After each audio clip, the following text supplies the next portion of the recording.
On today's video, we're going to see how to turn off the ABS light on a Kawasaki. This is a EX400 and it goes for 650 as well. And I also believe the other Kawasaki's that are 2020 and above. So the ABS light stays on and it's on while you're riding, then you have a problem. But before we get into that, if the ABS light stays on and when you start riding, it actually goes away after 5 miles per hour. And that is intentional, and the ABS reads the data and then it turns off by itself. So that is the first thing. Don't be afraid if it's on, and while you ride, if it's off, that's fine. If it's on while you ride solid like that, then there are a few things you can do. One, check the sensors, check the wires, check the reservoir levels and all that. We'll look at it and see what we can do about that. There are a few things you can do. One, you can clean the ABS sensor. The ABS sensor is right here and the ABS ring is here.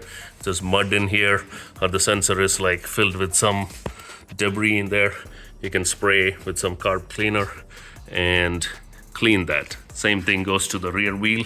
There is also an ABS sensor here. You can follow the ring and you would see the sensor mounted right there, and you can check for debris there.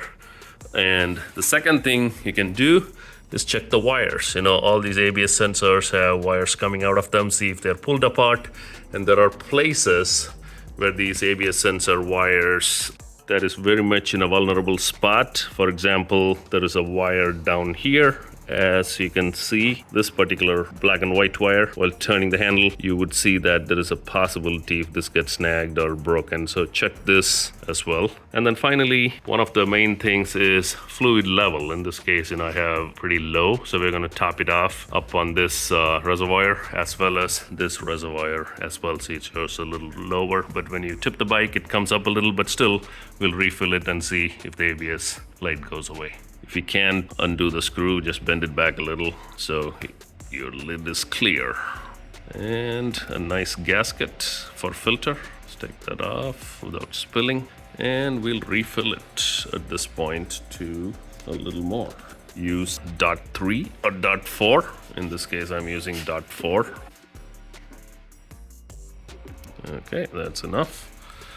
Right on the upper mark. Bike is not level, so it's ideal to keep it slightly lower, and when it's level, it'll hit the upper mark. All right, so when the bike is straight, it is almost to the upper point. That's what we need. All right, next we take these two screws loose and pop the lid of the reservoir or master cylinder. Careful with the gaskets, don't get dirt in them.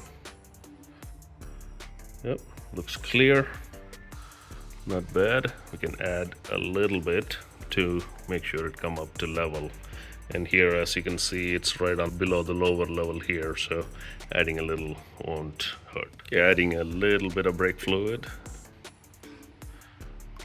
Okay, that should be good. I think it's right up to the level where the bubble is way on the top, and that should be good. Okay, put the rubber back on, put the plastic back on, make sure no debris enters the space, and then we can put the lid back on with those two screws.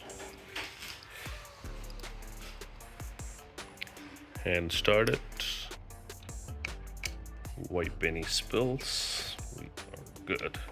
And there you have it. We did few things, cleaned up the sensors on both sides, filled the reservoir, opened the master cylinder and filled it up to proper level, and then also checked the wiring and sprayed everywhere and cleaned all the ABS components. That is it. That turned off the light, and those are the things you could do. And if it's still problematic, then you may want to take it to a service center at that point, because they will be able to read the code if there's a problem with the master cylinder, or if your calipers are sticking, or any pinch in the lines, brake lines of the front or the back brake. So something could be worse, and that's what the brake light is indicating, and service is important at that point. That's all I have for you today, and I'll see you at the next video.